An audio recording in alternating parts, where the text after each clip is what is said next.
There we Hi, it's April, and this must be Poetry Month. So this month we have two terrific features, and that's Carrie Gunter Seymour and Allison Hurwitz, and they'll be reading for us and our always wonderful open mic um, here on Words with You. So we're going to start with Allison, and as soon as I can pull up her introduction, we'll do Robbie, can that. we just double check before you do that? Are we recording? Well, I pushed recording. Let It me double said check. this I'm meeting gonna. is being recorded, so I think Okay. I see So the that's a good recording bar going. Okay, good. I just want to it's double check red. because I want to make sure we get our It's features red. recorded. So now I have to find it again. Okay. So Allison should be uh, highlighted, and I don't know how to do that, so I hope you do. Allison Hurwitz is a former cellist and professional dancer who now finds music in language. Her work has been featured in Swim, Vox Populi, South Dakota Review, Sky Island Journal, and others. She's been nominated for Pushcart and Best of Net and hosts the monthly online reading Well Versed Words, which is really a pleasure, and you should check it out. Her work has received finalist nods from Temperette's Journal 2021 and Rock Paper Poems 2025 Poetry Awards. Her chapbook Undersight, which explores parenting two young sons with ADHD while being neurodivergent herself, was published in 2026 by Bottle Cap Press and is available now. She also officiates weddings and celebrations of life, takes long walks in North Carolina woods with her husband, two sons, and dog, and dances in her kitchen. Take it away, Allison. Well, thank you so much for having me, and I am extra honored to be able to read with Carrie, who is one of my favorite poets. So I'm really thrilled to be here. Thank you so much for having me. I'm going to read some of the poems that are in Undersight.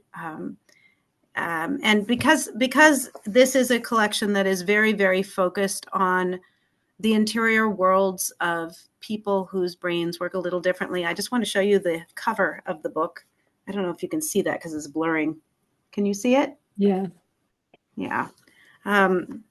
So I'm going to start by reading a poem about the morning ritual that I go through every day with one of my sons who has severe ADHD and how we move through that time together. Morning pill.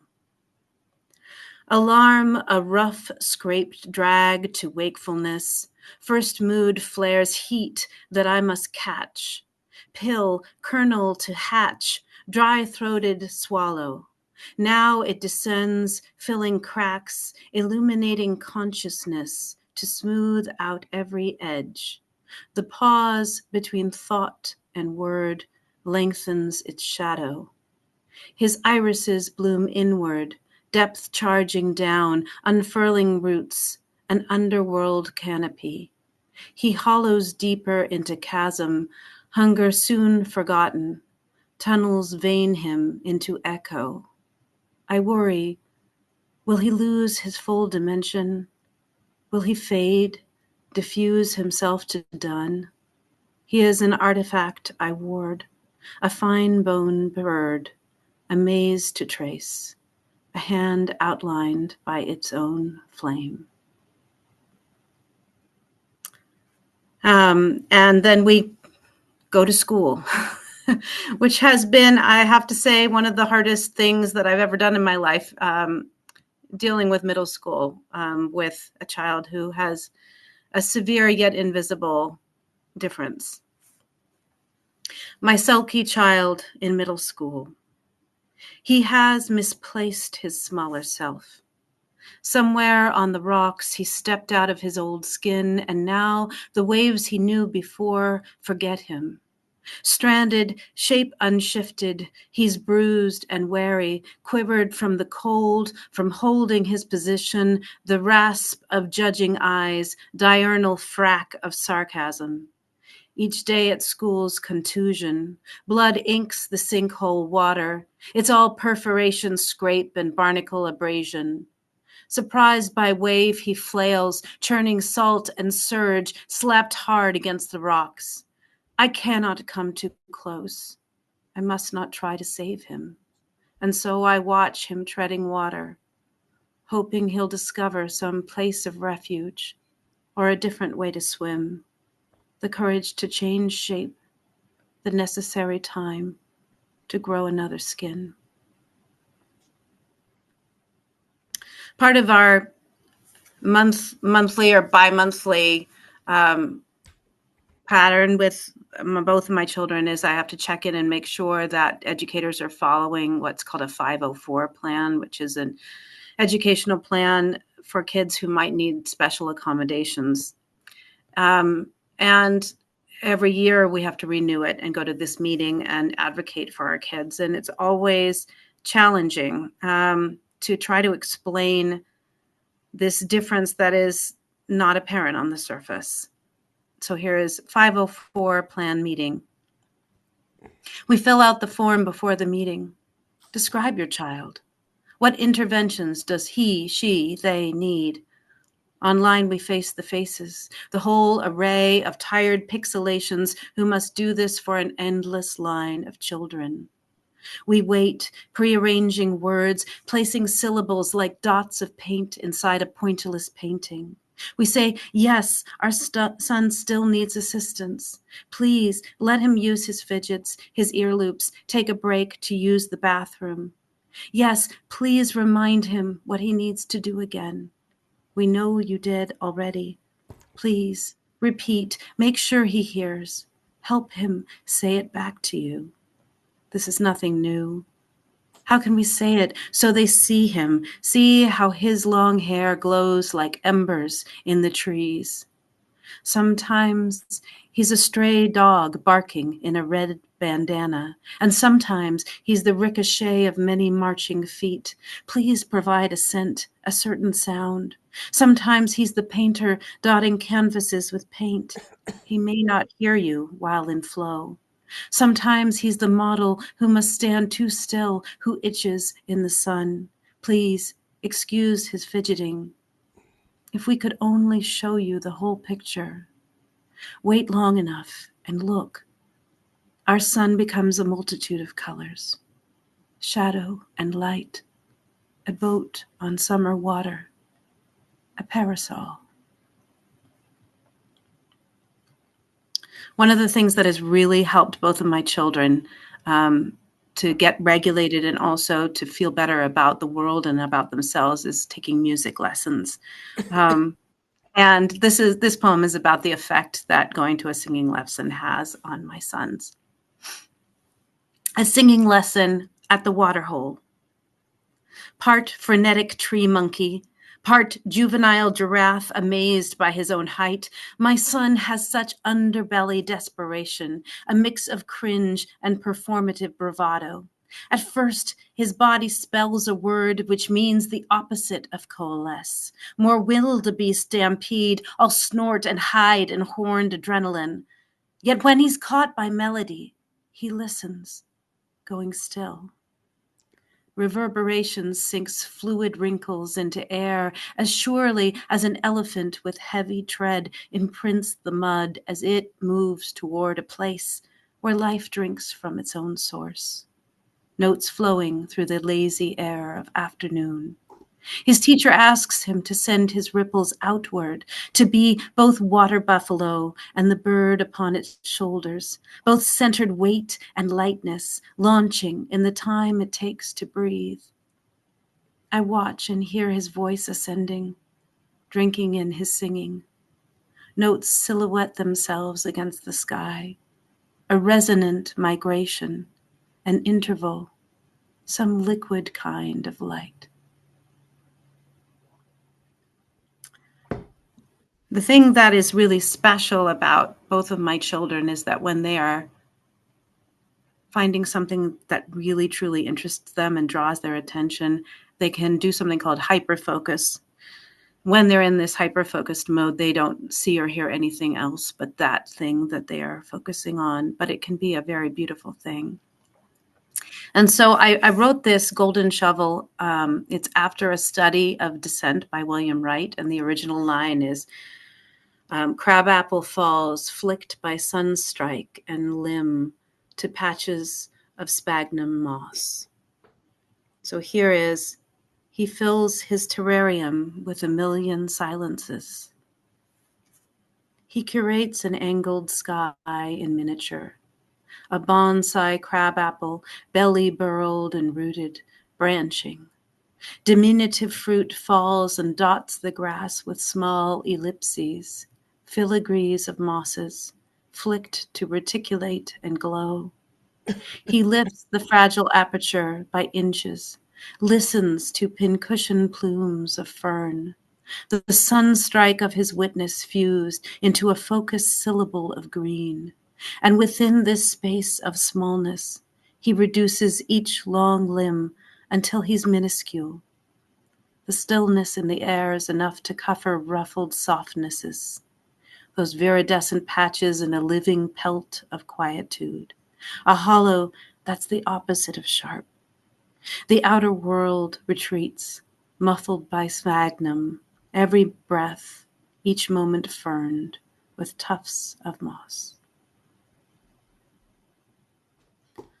They always say nobody feels the world so deeply as children who have neurodivergence, because they don't push anything to the background. Everything's in the foreground and everything is intense and deeply spiritual for my kids.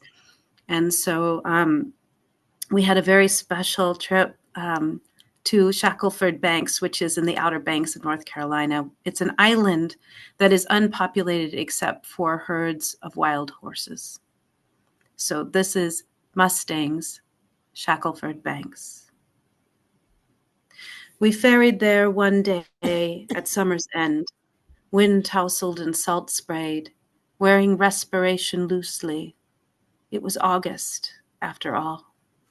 We knew the story, how 200 years ago, Spanish horses swam from shipwreck, found refuge, stayed, and now their descendants wade these shoals and crop whatever green can grow.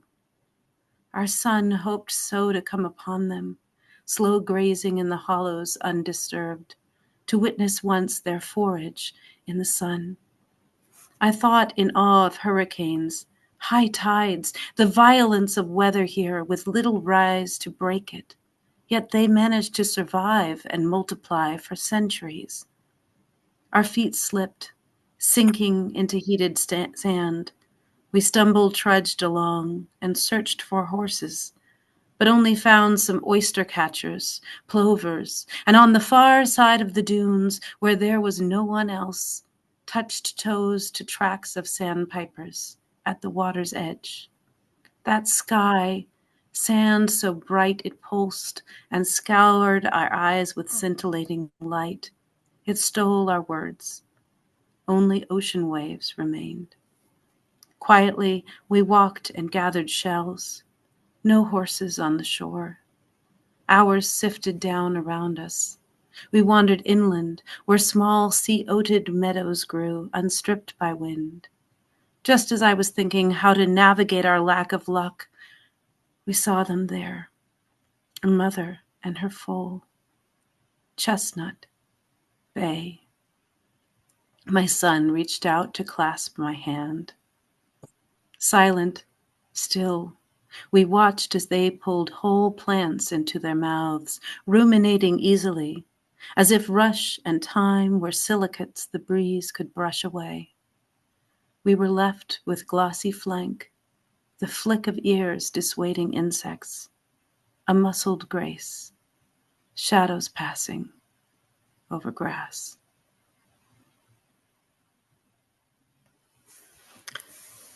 Sometimes the world is ecstatically beautiful, and sometimes it is cacophony and so difficult to deal with. And when my sons are under stress, everything has sound.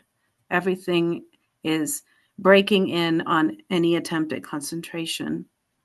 And so it's almost like a kind of misophonia. Here's a poem about that.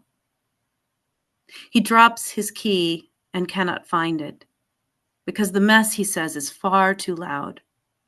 I belly breathe, try to start at the beginning.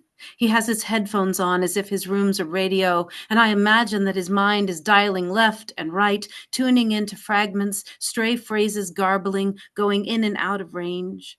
I ask him to describe the way detritus on his desk makes noise. He tells me how he hears the crunch of crumpled paper, says in his head, his arrowhead, flint naps a downbeat on repeat.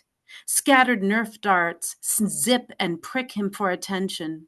Nearby, a dyspeptic Tupperware of oobleck burps and squelches, mishmash of floss and tweezers, white noise slosh of mouthwash, the way no single sound retreats or blends. He says his room is dissonant, and now I get it.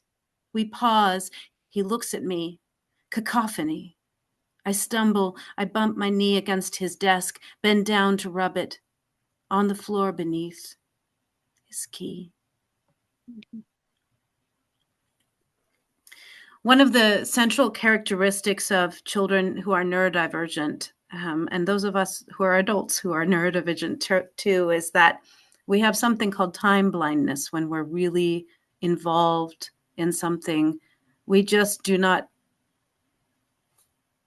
internalize or the passage of time, and so hours can go by and it feels like minutes.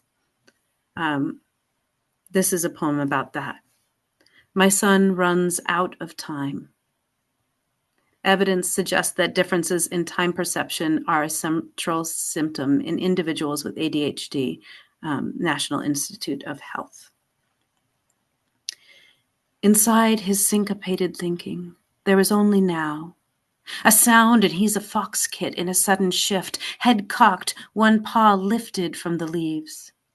My child does not feel time in minutes, but in his beating heart, in impulse wind, gust buffeting his limbs, present, tense, then bounding into wilderness. His pale legs blur through stretching shadows until adrenal clay coil open fangs its diamonds into copperhead, length of danger, and he leaps, stumbles shocked by snake, a dark hiss syllable spelled across the path. His passage whiffles sand brought in to tame the creek. It glows with sundown, which is also now, this boundary, a bone-white margin, where his footfalls soften, shifting.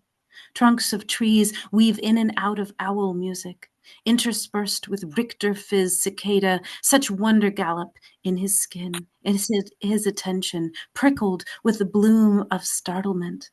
Inside the current of one breath, a sky inside his chest, a wild surmise, a moon. And I'd like to close tonight with a poem that is about my own ADHD and the struggles that I continue to have with it, but also the gifts that it gives me. My children's doctor asks if I also get distracted, and I laugh. I am the one who glances out the window at the snow and loses what was said, whose mind rides spiraled currents on the rise and fall of conversation, murmuration rippled and dispersed, makes a metaphor of wings converging in an indurated wave, then spreading sound like liquid wind, recalling yesterday when someone began explaining how a polar vortex works, and I heard a different version of the weather, whose words descanted, blurred, and time-lapsed as a drop of water nucleates before it turns to ice, which made my mind December intervals of image and of metaphor, remembering that one childhood day when every tree was white with frost. The teacher diagrammed the method meant to find the area of a serrated leaf, and my mind sighed, saw its form rewritten, each vein wintered into intricate, translated to another tongue which spoke in syllables of ice refaceted by chill. So when I surfaced from regarding it in pentatonic mode as melodic metamorphosis, I had missed the whole equation, the teacher's explanation, the doctor's information, because my mind kept falling into rhyme, furring as the clouded sky uncrowded, soft motes sifting into snow. Thank you.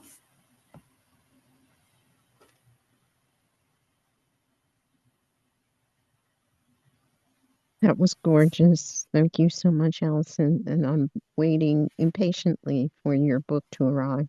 Maybe I forgot to order it. I'm always doing that. Well, I will put in the chat my website, and you can order it directly from that website if you'd like. It's a small little book. Because I forgot Allison, to is it in bring Kindle? that information. Is it So- available in Kindle? I don't think so, Rosemary. It's a small press. It's just that in Peru, I can't get the books, so I have to get them in Kindle if I get them at all. Well, you know what, Rosemary, direct message me. We will chat. Yeah, Rosemary. Also, I'm looking for an excuse to go to Machu Picchu, so maybe I'll pick it up from your place, Allison, and I'll just make a quick little. Let's have a poetry retreat down I there. wish I could accompany you there. Okay. Thank you. I didn't even look at the chat during the whole time I was reading because I was so nervous. This is the first time I've ever been asked to do a reading. So I will look at all your wonderful comments. Thank you, everybody. Oh, you can't read the chat while you're reading. It's impossible. Don't worry about that. Talk about ADHD. You go out of your gourd. Yeah. Okay. Well, our next feature is Carrie Gunter Seymour, and she is the past Poet Laureate of Ohio and recipient of an Academy of American Poets Laureate Fellowship, an IPPY Bronze Award, New York Big Book Award. Whoops. I can't see to read that now. Okay. And a National Federation of Press Women Award and Feathered Quill Award. She's the executive director of Women of Appalachia Project and editor of its anthology series, Women Speak. Gunter Seymour holds writing workshops for all age groups, as well as incarcerated adults and women in recovery. Is a retired instructor at the E.W. Scripps School of Journalism at Ohio University, and the founder, curator, and host of Spoken and Heard, a seasonal performance series featuring poets, writers, and musicians from across the country. She's editor of I Thought I Heard a Cardinal Sing, Ohio's Appalachian Voices, funded through the Academy of American Poets and the Andrew W. Mellon Foundation. She was selected to serve as a 2022 Dodge Poetry Festival poet and is a Pillar of Prosperity Fellow for the Foundation for Appalachian Ohio. Her work has been featured in a number of journals and publications, including World Literature Today, American Book Review, Rattle, Poem a Day, Katie Couric's Wake Up Call, and the New York Times, last but not least. So take it away, Carrie. Thank you, Robbie. Hey, everybody. Oh my goodness, Allison. So beautiful. And you could have been writing for two of my grandchildren as well. So thank you for that very needed work. We need to hear more about that. We need to educate folks so that they know how to approach and talk about these things and not feel weird about it. One of the hardest things is when one of our little ones is having a meltdown and bystanders don't know what to do, and they don't necessarily understand either. So again, thank you for that very heartfelt, incredibly well written, significant work. It's just an honor to be here with you tonight. So you heard the word Appalachian. Sorry, Robbie. Appalachian throughout my throughout my introduction. I'm just teasing you. People say it all kinds of ways, but I am a ninth generation Appalachian.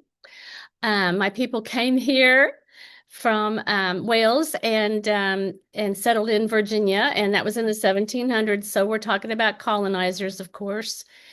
And they went from there to the Carolinas and then into Tennessee and then into Ohio, which is where I am now. So I'm a third generation Appalachian. So I'm going to share some work with you tonight that can help you sort of know me a little bit better. And I want to say hi to Cora because she's another person from Ohio. I'm from Appalachian, Ohio, and she's from the top of the state, um, which is more suburban and big city for sure. So it's really nice to see her here. And of course, so many friends here tonight, Patricia and Rosemary and Lindsay, and I can go on and on and on. Dawn's here. Anyway, I'll get started. I'm going to read tonight from my new collection that will be out it will ship in August. It's in pre-sale right now, and it's called All That Teethes Within. So this is The Heft of Heedfulness. I study the way a hummingbird stands on the air. A radiance lights up the creek bed, raptures the lace of branches, rouses a yawning valley. I live like a bumbleweed, wild, yearning, careful not to wake the spirits, as if my body knows something I don't.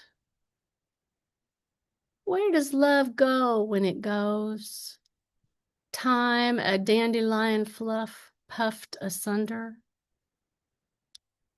I hum for those I have lost, count stars between sunrises, close my eyes, thumb past the strictures that silence me, my sleep sleeping without me.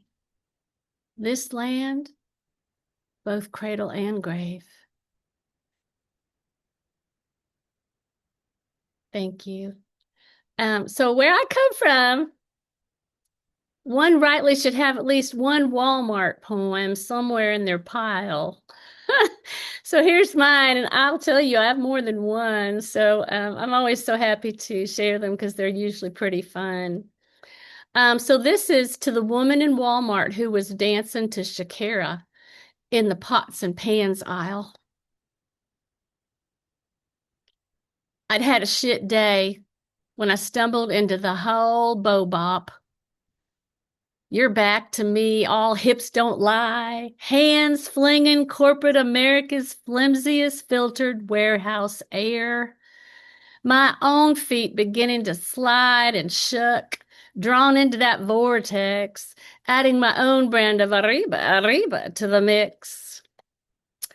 Our cha-cha swoops reminiscent of broom swipes laid down by my great-grandmother, who I was told swept daily across a series of rich men's floors to keep her children fed.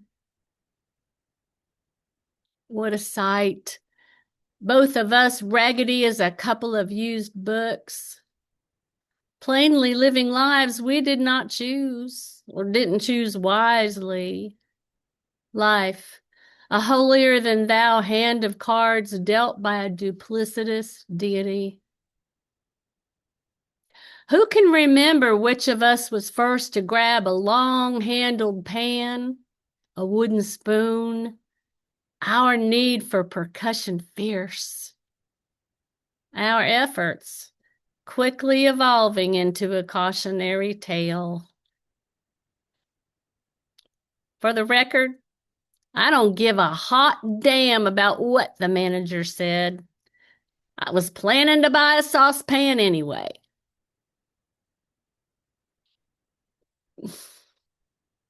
I'm a big Shakira fan, so that was a really fun one to write. And to tell you the honest story, I did come upon this young woman dancing in Walmart.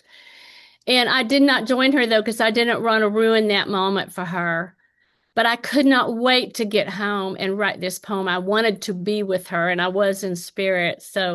Um, so I'm glad I was able to join her on the page, if not actually on the floor in the Walmart. But it was the most wonderful thing to come upon her and see that absolute abandon and joy when that music came on, because I was feeling that way myself, for sure, you know.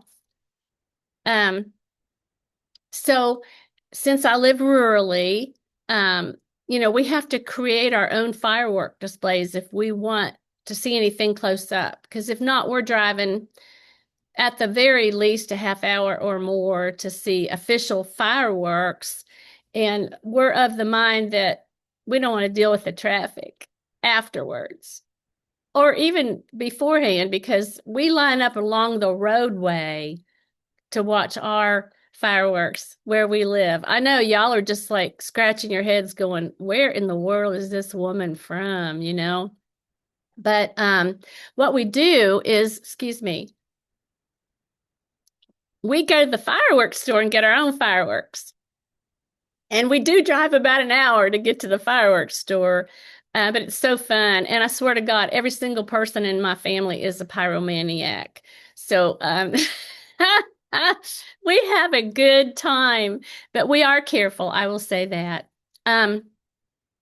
One thing y'all might need to know is that Mjolnir is the name of Thor's hammer, if you did not know that. So I will give you that. And this is called A History of Fireworks. It's July 1st. Whose idea it was to wait, I can't remember, but me, my son, and two granddaughters, 9 and 10, are at the fireworks warehouse, along with scads of other pyromaniacs, sorting out scenarios for night sky panoramas, shelves heaped to the ceiling with firepower. I do my best to maneuver the cart. My son considers tube launchers, skyrockets, mortars. A particularly hardy woman standing her ground near the Roman candles cackles, "These flaming swords are the bomb. It's my third trip back. My kids love them." Flaming swords? I envision Star Wars or Crouching Tiger or Hidden Dragon. ER visits. Burn salve at best. But when I mention what I overheard, my son says, "Awesome." I pick up a petite pink sword, offer it to my sweet baby girls. The first says, "I want that black sword." The second looks up at the top shelf, stacked to the hilt with Thor's hammer lookalikes, and says, "I want one of those conch busters." Night of, dusk closing in, the sword tip is lit. Sparks fly, a fountain of reds, greens, and golds. My grandgirl lunges and parries. The grand dog darts in, out of sparks, showers, barks, oohs, ahs abound, applause, applause. Then comes the hammer, held high and fierce. For a few magnificent seconds, sparks fly, the dog dances, then silence and a wee sputtering flame. We scratch our heads, grumble, give in to lost cause. But my warrior girl persists. Mjolnir aloft, double gripped, feet planted firm and wide, she shouts her warrior oath. Then all hell breaks loose. Flames shoot, whistles whine, colorful spheres escape containment. We clap and hoot, amazed at the splendor, each of us sporting bits of confetti and soot. The expressions on our faces hilarious. My granddaughter's the best face of all, agog in the wonder of her power. That's a true story through and through, every bit of it. Hmm. Um, so I write about the land and my place a lot because people have an image of Appalachia.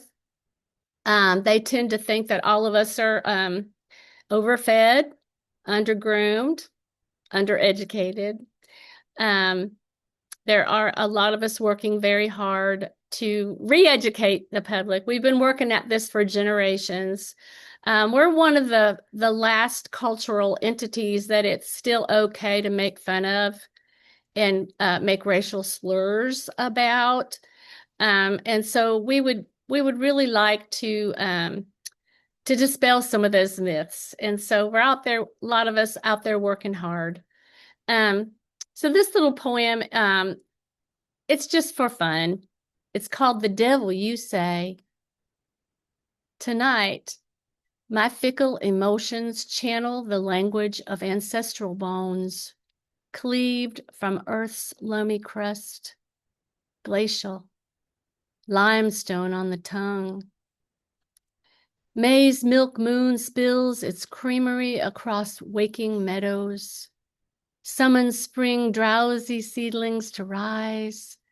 The air, a honeycomb of flutter and buzz. Clusters of yellow dock yawn into the umbra, their sighs a secret ministry. Next month, fireflies will rouse, distract me with their blink and flee. Coyote will trick the bluebird. Honeysuckle will stake its claim. I have seen the sun own this land. Sky loosens so much blue, trying to tell a story. A persistent cluster of clouds covering its mouth. When a hiss of something slithers in, I tuck my toes, turn tail, remind myself, for every shadow, there must be light. So I was just going to hold up this little bookmark. This is like the cover of All That Tea Is Within, coming out from University of Kentucky Press. And that little QR code, when the recording comes out, if you go back, you can click that and pre-order. So I know my publishers would love that if you were to do that. This is my last poem. I appreciated so much having you all here tonight and inviting me in. This has just been such an honor to be here. And I always appreciate it when a poem slips into almost becoming prayer-like.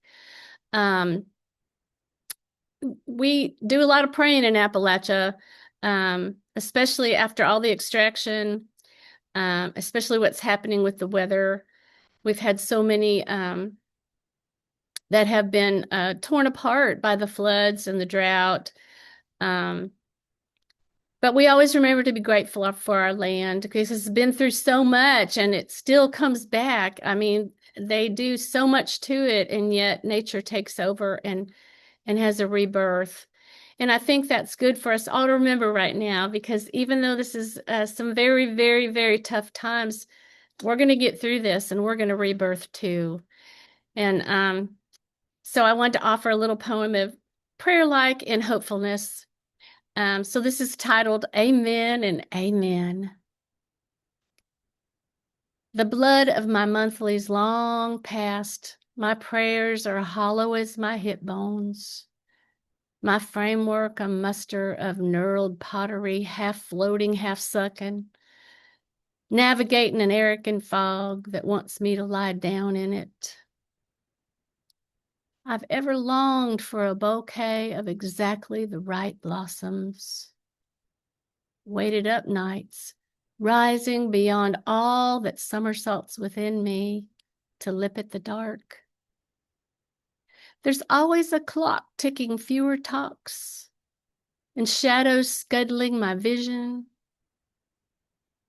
Too much is overstayed in me, though some of it worth the keeping. I hold unwavering the time I wandered alongside a congregation of bees, heard in their juice heart buzz an old-timey gospel, every flip flap of wings a commitment to wonderment, upholding the goldest of days. I don't know how much like a church it might be inside colorful cups of pestles and pistols, but the sun knows worship clearly, as do dogs keening after the rain, and robins fussing the blue of their eggs. Thank you all so much. This has just been a joy. Thank you, Robbie, and thank you, Tresha, and thank you, Allison.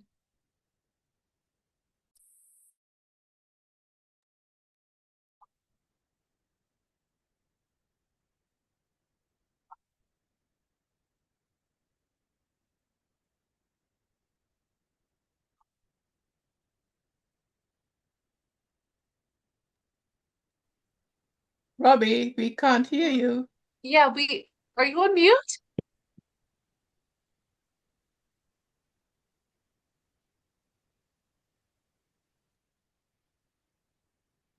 Okay, this was the sound problem I was expecting. My Bluetooth has been going on and off. So the rest of my computer is working again, but the Bluetooth is still busted. And I'm sorry. I You gave need up. a dentist. Yeah, I gave up with the headphones because the sound was clearly coming from outside them. And then I couldn't say anything without them. So Welcome to the age of technology. Robbie, before we begin with the open mic, I would like to take a moment to make some announcements. As you said, it is National Poetry Month. A week from today also happens to be Earth Day, and we've heard such great poems that have included so much from the earth. So I want to invite everyone to please come back next week. And we do have a list of people who registered in advance and who will be reading, including Stevie Edwards, who is amazing, Lorna Cervante. Oh my God, I'm gonna get her name wrong. It's all though in the Substack. And I also want to say this Saturday we have sort of a special event. I think I called him once the Mary Oliver, the male Mary Oliver. My friend John Brandingham, well, Robbie introduced me and a lot of us to, suddenly passed on Easter, and we really weren't expecting it. John Brandingham had been a substitute teacher for the poetry salon, so he dropped in and facilitated some workshops, and we were all getting to know him and really enjoy him as both a poet and facilitator. And I had plans for him to be our guest at Poets Inspiring Poetry this Saturday. And then I just all of a sudden you're looking on Facebook and there's the announcement that he's no longer here. So we will have a free event this Saturday, and it's it in order to honor John. I've asked people to come and just read one poem that either makes you think of him or that he wrote, if you want to share one of his poems. Um, and then we'll do some writing inspired by his work, and it might be a longer class because there are a lot of people who really like him, but I plan on staying as long as I need to. And if you are not already on my Substack, sorry, the lighting here is wonky. If you're not already on my Substack, I will put a link to it in the chat. But we have a number of really cool events coming up, and because it is National Poetry Month, a number of them are free. Speaking of John's, the fabulous John Pearson is facilitating a workshop called Abracadabra tomorrow night. And if you want to register for that, you can go to johnstewartpearson@gmail.com. And then at the end of this month, I'm facilitating a workshop about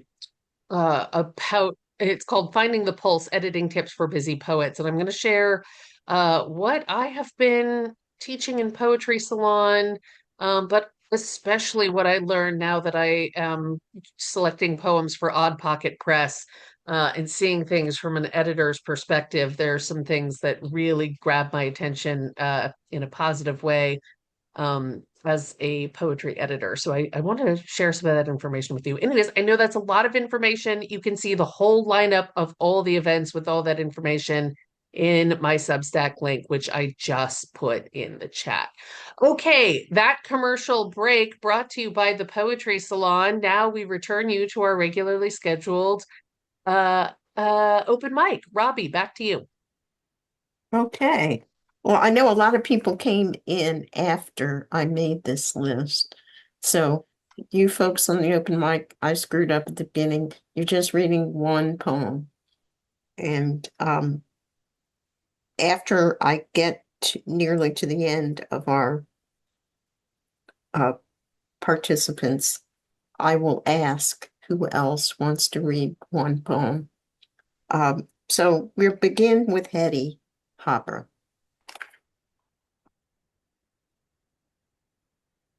How are Hi, you? hi everybody. Hi, Robbie. Thank you.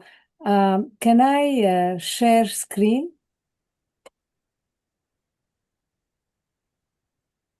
Oh, Yeah, I'm working on that.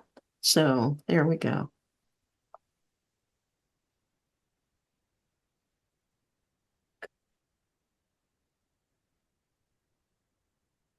okay. I will be reading one poem from Or Did You Ever See the Other Side, my latest collection, which is ekphrastic. And this painting is called Souls of the Mountain. It's by Remedios Varo. And it inspired me the following poem, which is a pantoum. And it's called, Or Did You Ever Wonder What It's Like to Have Hot Flashes? Imagine a nebulous landscape covered with budding volcanoes. See yourself emerge from one of its peaks, head heavy with slumber. Gasping in the rarefied air, you enter a liminal space where unlucky few, forever trapped past conception, are condemned to parthenogenesis. See yourself emerge from one of its peaks, head heavy with slumber. Think of your skin as a primed canvas, permeable to imprints, forever trapped past conception, condemned to parthenogenesis. See how the change of seasons leaves indelible marks all over your body. Think of your skin as a primed canvas, permeable to imprints. You yearn for the sight of a veil billowing on a deserted deck's caravel. See how the change of seasons leaves indelible marks all over your body, like the sfumato created by the passage of a candle over moist paper or canvas. You yearn for the sight of a veil billowing on a deserted deck's caravel. Suddenly, a cooling current lassos drifts, unfurling into ashen flames, like the sfumato created by the passage of a candle over moist paper or canvas, or a haze hiding a palimpsest of thoughts carried by wind-swept fumes. Thank you. Love that use of that form. Those are so hard to do. Rose, you're up.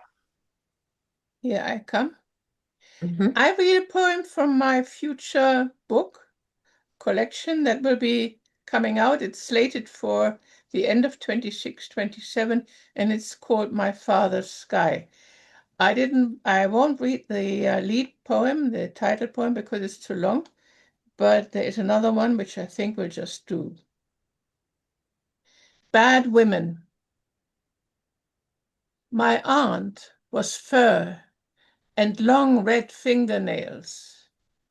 She was arpège in hats with veils worn at an angle. She was dare and devil, bewitching and hot of temper. Oh, that temper. There was a buzz about her. When she walked, she never trotted, on heels that reached into the sky. There was a swishing sound of silk and taffeta, rubbing and inviting lewd thoughts. I read the thoughts in men's eyes when they watched her pass. She was wearing earrings that pulled the earlobes down with their weight, glass, not diamonds. She was said she had lovers. It was said she had lovers. There were other aunts who had husbands. She was everything I wanted to be when I grew up. And as I was prepared to pay the price of nasty whispers behind gloved hands, raised eyebrows, jealous looks that could kill, I'd watch her lift up her chin, raise her long cigarette holder, and smile.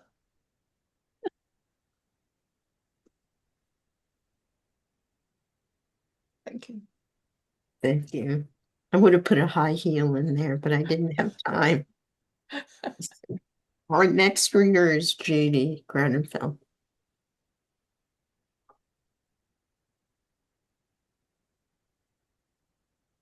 Judy, you still there? Unmute. There it goes. Sorry, my unmute button didn't want to unmute. So those of you who know me know a little bit, know that my husband and I moved across the country in January and are now living in a senior living community. And it's a whole entirely new experience. This poem is called Senior Living, and it has quotation marks around the title. Sometimes it seems, and it's going to be in one art, along with another kind of related poem in May. Sometimes it seems like a Dantean limbo of the walking dead. The bent at 90 degrees, the shaking whose forks trip on the way to their lips, the halt who shuffle tortoise pace, and those whose maladies escape naming. The tongue rolled upwards, spasmodically filling a mouth, like pink porridge in a pot, rising over and over to a boil.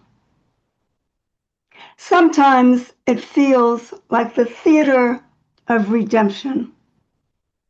Here, in the crepuscular hour, where skin gathers on the face in crepey folds, hair withers like leaves, revealing bareness underneath. I rush to carry a new friend's laden plate from the buffet while she rollators back to our table. I offer her my water when the waiter's late. Here, hello, follows hi. Everyone greets unknown others in the halls, like bonded passengers in the same relentless boat, traversing the pitch dark river.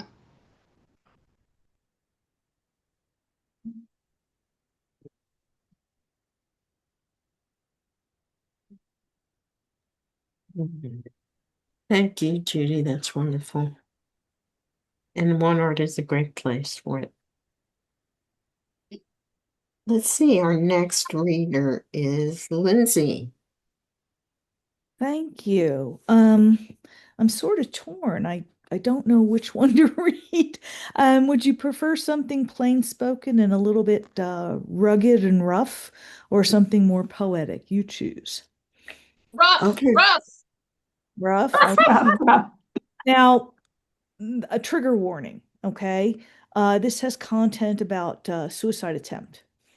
So if anyone can't hear it, just block it out. It's called Flight. After the pills, after the ambulance, after the pastor chastised me for selfishness, After my therapist visited in her wheelchair and the doctor said I was lucky, I waited for my mom to fly south to comfort me, if not with her words or embrace, then her presence. She phoned my hospital bedside, but didn't talk to me. She talked to two parishioners, strangers she thought could save me, and hung up the phone as if surrendering her baby rather than have it cut in half. How dumbfounded, how shamed, how inadequate she must have felt, telling my brother and sister to call when she couldn't, until she could. Days later, she dialed me, said she'd send me $1,200 a month, money the only succor she knew. I understood. Her avoidance to fly south opened in me a cavern inside a larger cavern, shook free an avalanche of despair so deep my hopefulness suffocated white. What unbearable regret the self-destruction we'd both created for the babies she birthed, nursed, and loved unskillfully, both of us battling for each other's love for 30-some odd years. It was as if she opened the summer screen door to find my dead body on the welcome mat. All I wanted was my mom. She entrusted me to the postal service, whose planes flew south to deliver as much love as she could give. Oof. Ollie. Wow. Wow. Say that again. Our next reader is Jackie Chu. Hi, so this is my first time attending this reading, and I found out about it from a Facebook post about poems about therapists. And I happen to have a poem about talking to a therapist published in Lothorian Journal, a poetry journal last year. So this poem is called I Could Never Talk to You, from a line by Sylvia Plath. An illusionist of light, you cool yourself in shadows, like cats and possums. I cringe at your grin, your yellow canines, the thought of your breath upon my skin. There is no warmth in your bloodshot eyes, just hunger for the flesh of prey. Beast, beast, beast, sporting a clean-cut, perfectly ironed shirt and trousers. I'd rather throw steaks at a ravenous dog than confide in you. Thank you.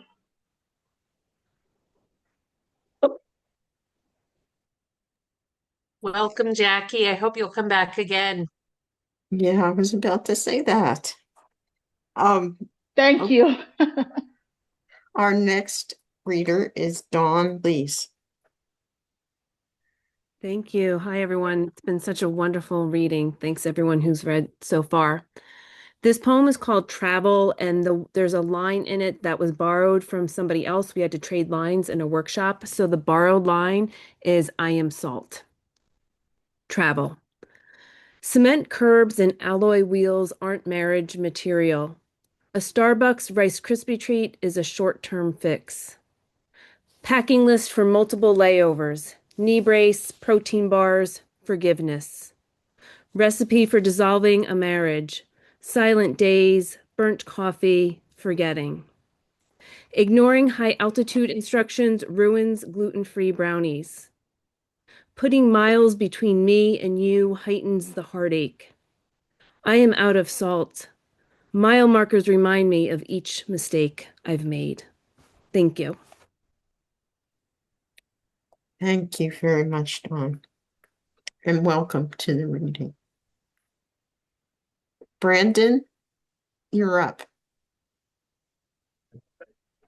Hi, everybody.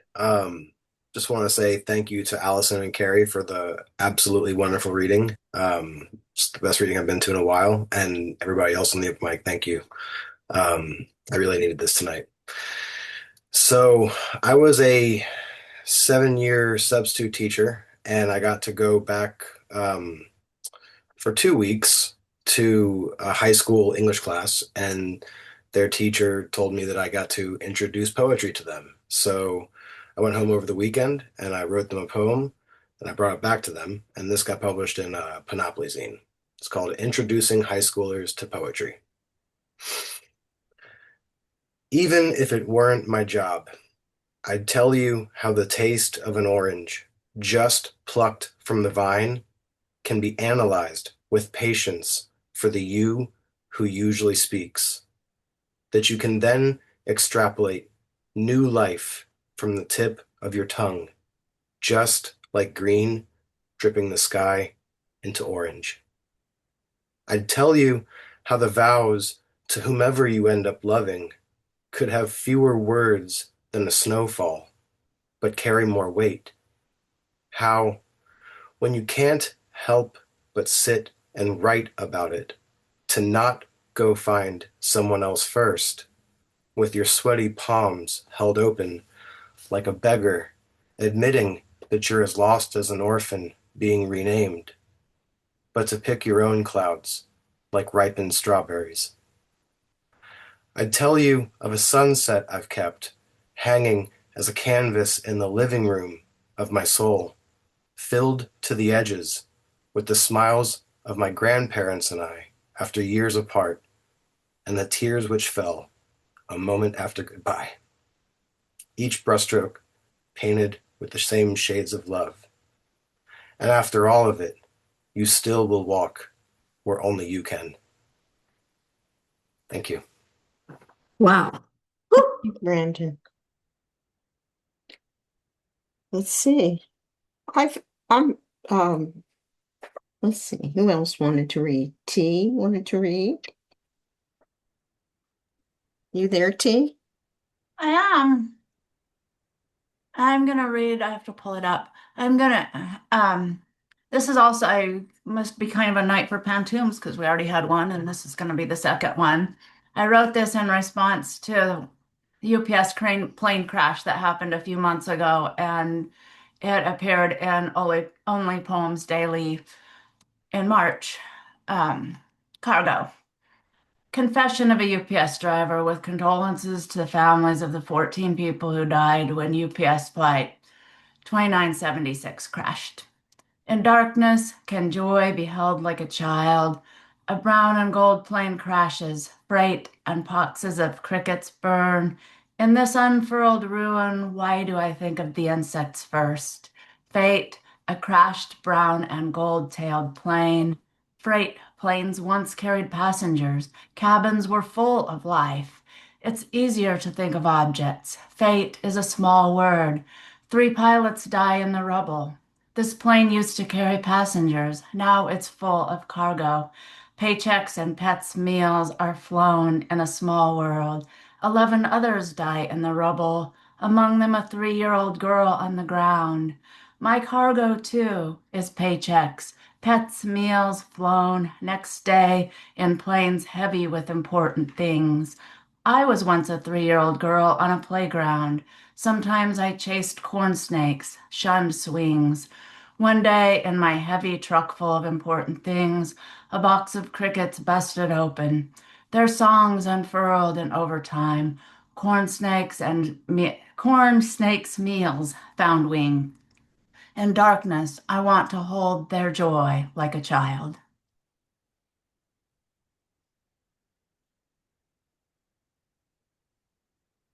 Oh, I can hear those crickets. Thank you very much, T. And I wouldn't have recognized that that was a pantoum unless you told me. So you've done a very good job of sneaking it in on us. Susan? You still here, Susan C? She gave up and went away. Oh, well. Well, that leaves room for some of the rest of us. So John Pearson. Thank you, Robbie. And thank you, Carrie and Allison, and thank you, Tricia. I had the pleasure and the honor of teaching classes for Tricia. I taught a class called the Unhinging Your Mind for over 3 years. It was a delight. It was wonderful. But I've gone off on my own and started doing a thing called the abracadabra writing process. Abracadabra means writing things basically out of thin air. You can see the free class. I put my email and everything in the chat over here, and Tricia certainly knows how to reach me. I'll do a free class actually tomorrow night is what it is, from 4 to 6 Pacific time, and then my 6-week class begins April 30th. Tricia knows all about me. Robbie knows all about me. Allison. Anyway, this is a short piece. In a sense, I'm so moved by everyone's work, literally everyone's work. I wrote a little line that seems to me the beginning of an essay called, "Why Isn't Everyone a Poet?" I mean, why isn't everyone? Everyone. Because what you've written, Allison, goes deep into my heart, my soul, my bodily parts. Carrie, what you did about Appalachia, it's stunning. It's amazing. It's like taking a vitamin pill that then becomes, I don't know, a 4th of July in my body, and I can't forget any of it. I was a substitute teacher for 10,000 years, Brandon, and what you wrote was absolutely brilliant. And T, the best you've ever written. This is called What Poetry Knows. Poetry stood hiding in the curled brim of a hat worn by a mule sipping water in the sun beside a faded red barn, faded in the memorable way of barns verging on poetry, poetry made of bells and teak wood, and now made of whatever a hat on a mule can give. The mule drowsing, sinking his face, her face, a face, its long face into the green, green water, green because of the moss at the bottom, thinking nothing or things made of nothing, standing by the oldish barn, the wise weeping barn, which, having forgotten itself, remains hinged at its doors and eyeless, looking out its windowless window holes. Poetry knows the smallish piece of a brown earwig that labors unseen nearby, worthlessly perhaps. The world too big, the world all around it. But poetry stands erect in its hiding, smelling the barren heat of an old hat on an old mule. Were not the mules used to some advantage in the Mexican-American War? Poetry stands there now in the curled brim of a hat, asking for nothing, rising in sleep. The mule's fat belly now swaying, moving the hat, the curled hat, and the funniness of it all. A 4-footed beast tonguing water up out of a trough in a poetry made of barns and more barns and hats and mules, while poetry herself imagines how hard she will miss herself when she's gone. All gone. So thank you, everyone. That is magic. Thank you. Our next reader is Kara.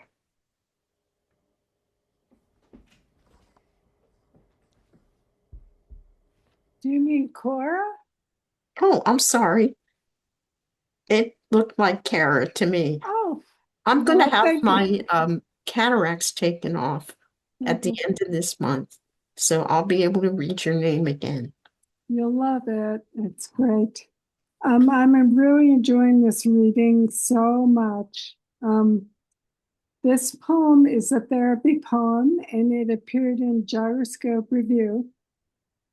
Why some people spend years in therapy.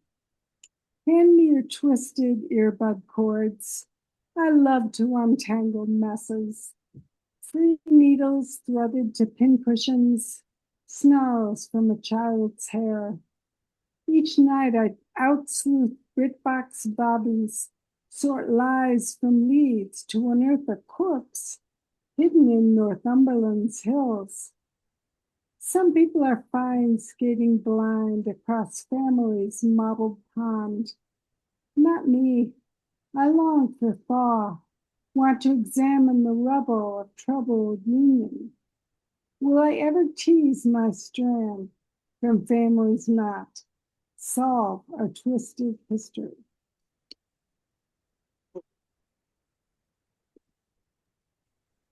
Thank you. Thank you. Now, I'm sorry. I tried to tell my husband to turn off the sound. Now I'll have to do it. Hold on a second.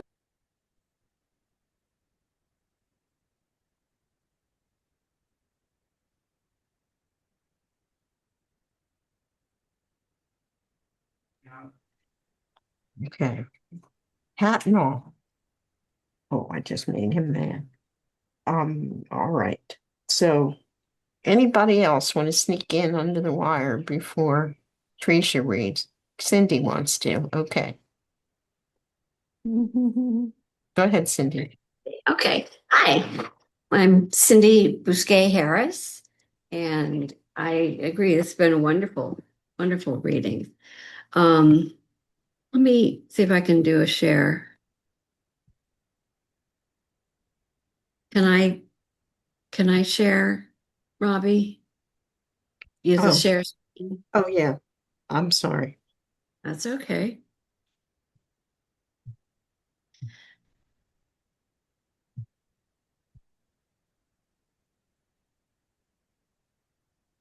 Here you go.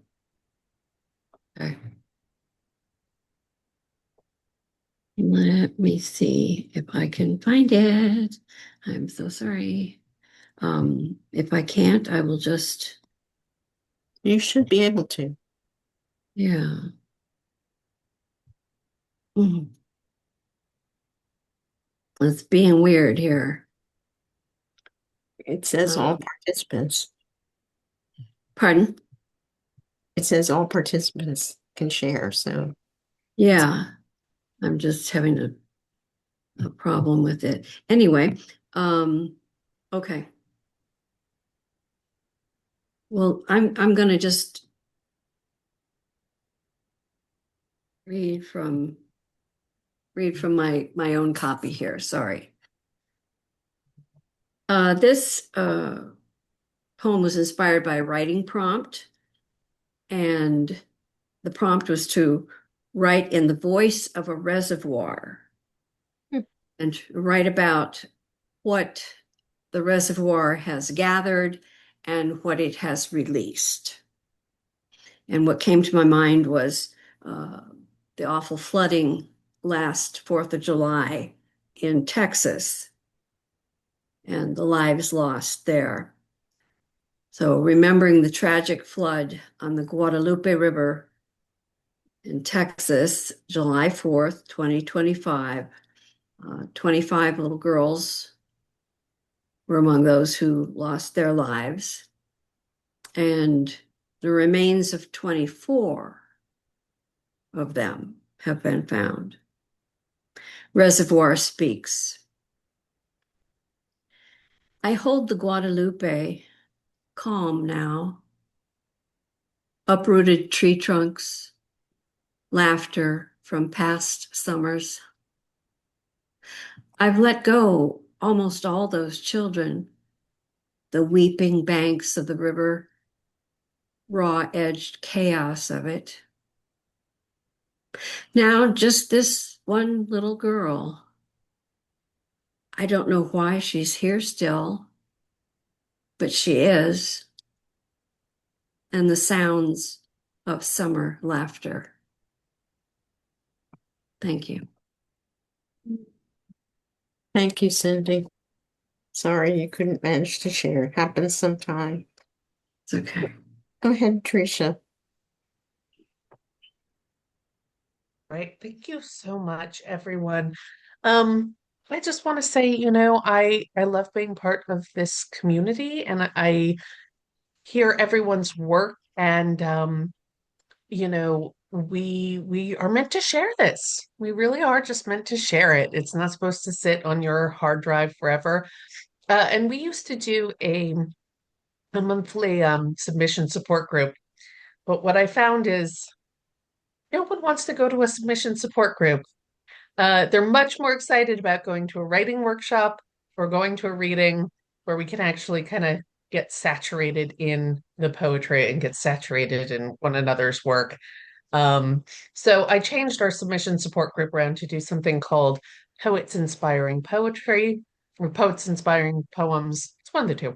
And we meet every Saturday at 9 Pacific time, and that's noon East Coast time. And we just share our writing. And then if you hear something that interests you, we write together. And people who want to submit, also find poems that have been previously published, and we get an idea of where to submit. But a lot of the times we just write.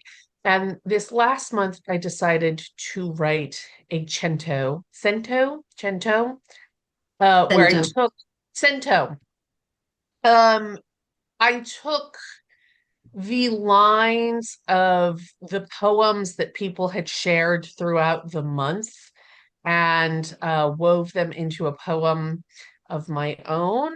And so it's really, I've never shared a cento before.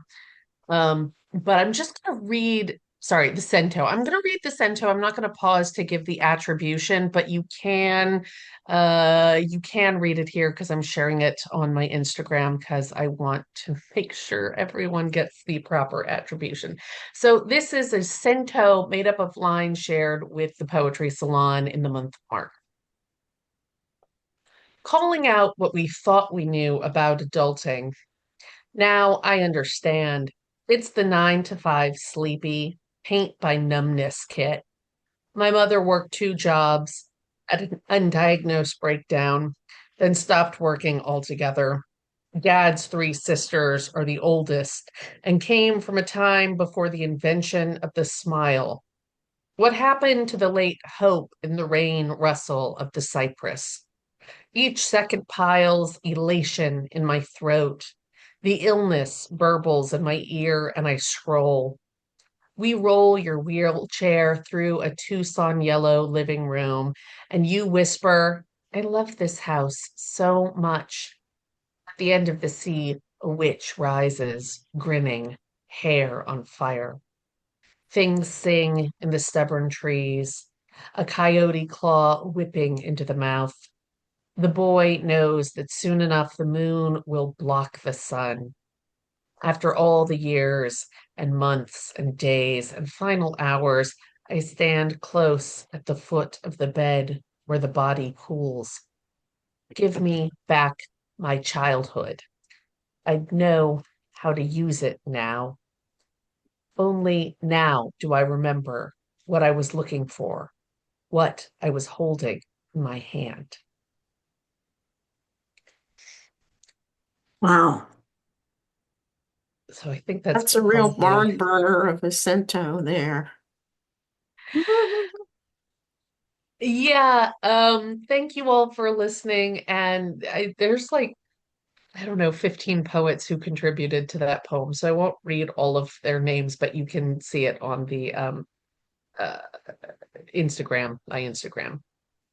Well, it just shows you all the good poems that we get on these readings, and people should show up.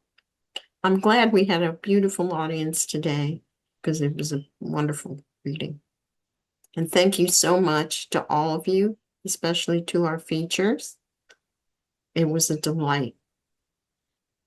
I know it will be, for Allison, the first of many, many readings to come.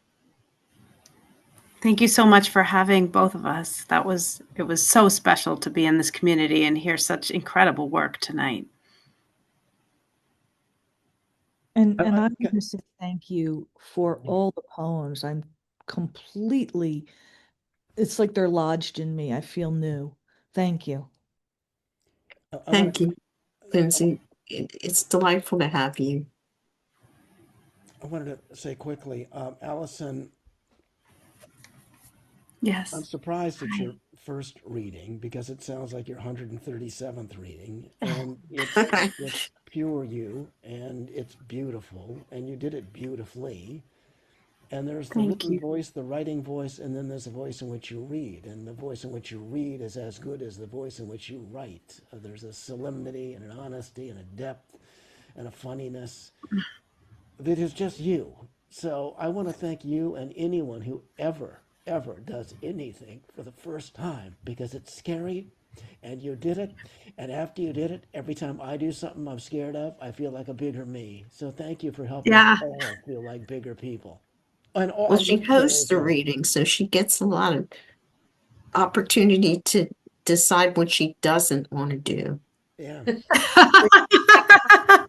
Good point. Yeah, from personal experience, yes, that has been educational for me. Allison, you're gonna have to get used to taking compliments. This is just gonna keep going. So get prepared. I love this community. I'm so grateful for it. Trisha, can you unshare your screen so we can see everybody as Oh, they're I'm so leaving? sorry. Oh, I thought, okay, yeah, I forgot. I didn't realize it was still there. No, it's okay. It's just nice to see everybody's faces. I'm Full blown away by size. all of the poems that were read. Instead of in their little Jeopardy boxes. Yeah. Carrie said that she was having some connectivity issues, but that she would come back if she could.